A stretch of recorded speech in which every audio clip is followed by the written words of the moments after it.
২৪শে জুলাইয়ের পরে আমরা যারা দেশকে ভালোবাসি এবং দেশকে নিয়ে ভাবি, দেশের জন্য কথা বলি, অনলাইনে কিংবা অফলাইনে, আমরা অনেকেই বর্তমান দেশের সমন্বয়ক বা উপদেষ্টাদের কাছে আমরা সবাই সবার আর্জি বা দাবি উত্থাপন করেছি।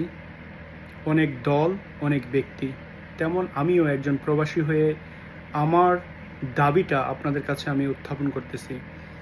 আগামীতে আপনারা যখন চলে যাবেন তখন যে কোনো সরকার ক্ষমতায় আসবে, হোক আওয়ামী লীগ, বিএনপি কিংবা তৃতীয় দল।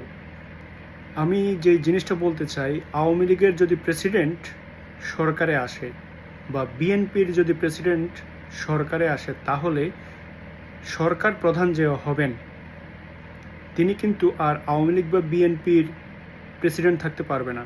কারণ তিনি যদি আওয়ামী লীগের প্রেসিডেন্টই থাকেন বা বিএনপির প্রেসিডেন্টই থাকেন, তাহলে তিনি দেশের সেবা করবে না, আওয়ামী লীগের সেবা করবেন কিংবা বিএনপির সেবা করবেন, যেটা আমরা বিগত সময়ে দেখেছি। আমি যে আর্জিটা করতেছি সেটা হচ্ছে, যিনি নির্বাচিত হবেন দেশের ৬৪ জেলা থেকে শুরু করে আমাদের ৩০০ বা অতিরিক্ত যে আসনগুলো মেয়েদের জন্য সংরক্ষিত আসনে এমপি যারা নির্বাচিত হবেন, তাদের প্রত্যেকেই কোনো দলের পরিচয় বা সভাপতি, সেক্রেটারি, অন্য যে কোনো পরিচয় বহন করতে পারবে না। শুধুমাত্র তারা দেশের, বাংলাদেশের একজন এমপি হিসেবেই তাদের পরিচয় থাকবে। তারা যখনই নির্বাচিত হবেন, সংসদে আসার আগে বা দেশের যে কোনো দায়িত্ব নেওয়ার আগেই তাদের সংশ্লিষ্ট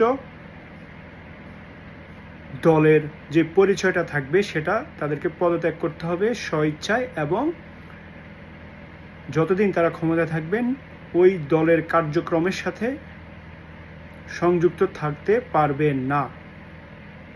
এই ব্যাপারে আমি স্ট্রিক্ট, কারণ তারা যখন নির্বাচিত হবে দেশের জন্য কাজ করবে, দেশের মানুষের জন্য কাজ করবে, কোনো দলের জন্য নয়।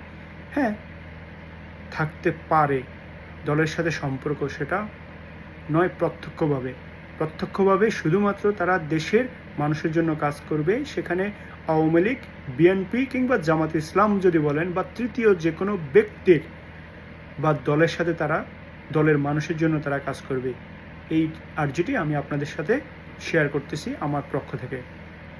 ভালো থাকবেন, সুস্থ থাকবেন। আসসালামু আলাইকুম।